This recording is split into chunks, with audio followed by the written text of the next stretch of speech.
Sonali, what I love about it is not only is it a 66-page speech by Dimon on his view of the world, but there's a lot of fancy charts showing a bank that's a bank leader. Oh, absolutely. And it goes all the way back to Bank One, right? It's since 2004, how much JPMorgan has grown since then, and the impact of regulation, right? We've heard Jamie Dimon talk about that before, the constraints that it creates, but also the opportunities as the banks were safe during this crisis. What did he right? say about the view forward of what they can do? Now, to be clear, they can't go out and buy another bank. They're so big that they can't go out and buy a super regional or regional, right? They're not allowed to buy a regional or a super regional. So what's his future? They could buy a fintech, right? He cites very clear competitive threats from the financial technology I need to make some news industry. here. It's a slow day. Is he going to buy Twitter? Oh, seriously, Tom? If you consider Twitter a fintech, right? These days, you can consider Clubhouse a fintech sometimes if you want to. Are you in Clubhouse? I am on Lisa, Clubhouse. are you in Clubhouse? No, I'm not We in are so Clubhouse, behind the despite the fact. times. Oh, yeah. Are We you are in just- Clubhouse? Lisa, pick it up here He's with like, Ms. I don't want to Basak. talk about it. Sonali, there is a question of what the motivation of Jamie Dimon is. In the past, there have been questions about his political ambitions. This letter was political in its nature and how it was trying to give off a certain impression. Is this just a public relations job for the bank, or does this go beyond that?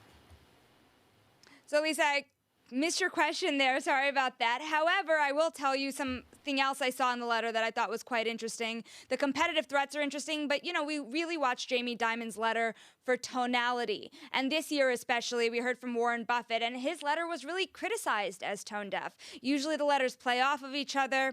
What did we hear about tone? Optimism, right? We've heard concerns from Jamie Dimon before about different things in the economy, in governments, and we still hear some of those concerns about healthcare, about the mortgage system, all sorts of things. But optimism. He really does have optimism about the economy booming, he writes, into 2023. Sonali, he reaffirms that they're going to build the palace on Park Avenue and that they're going to build offices. But boy, does he have some comments on the Zoom world. It's a standard joke here at Surveillance, folks. I've never been on Zoom, and trust me, I feel privileged that I've never been on Zoom. Here's Mr. Dimon talking about what he and his team have learned about all this modern office architecture of the digital world. Most professionals learn their job through an apprenticeship model, which is almost impossible to replicate in the Zoom world over time.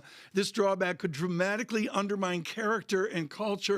Remote work virtually eliminates spontaneous learning and creativity, where Sonali Basak runs into Tom Keene at the coffee machine and says, "You were wrong on the show today." I mean, it's about the coffee machine, isn't it? It's absolutely about the coffee machine. He says Zoom eliminates that follow-up. He's pretty specific, Tom. He says maybe 10% of people could be permanently working from home, but most people who are working in bank branches and many others, will probably be coming to work permanently. Though you're right, he is keeping that real estate.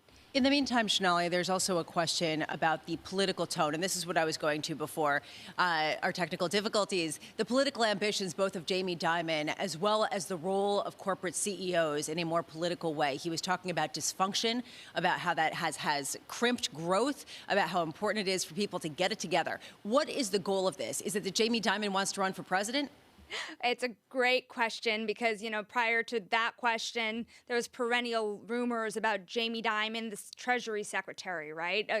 Every cycle we get that rumor. But, the thing is, a lot of people this year, and what we hear from executives is a frustration with government, the shortcomings, and where businesses need to step up and step in. And, he really leads off the letter that way, the role of a corporation, right? Yeah. Can you do more from where you are? Right. I'm going to, Sonali, one final question here as you dive into 66 pages this morning. And again, folks, I really want to emphasize this letter is to be read by everyone on Global Wall Street. Is really a mandate for MBA CFAs to really try to figure out best practices or the worst practices to avoid. That's where I want to go. What's his worst practice? And from a financial standpoint, what's the thing he wants to avoid?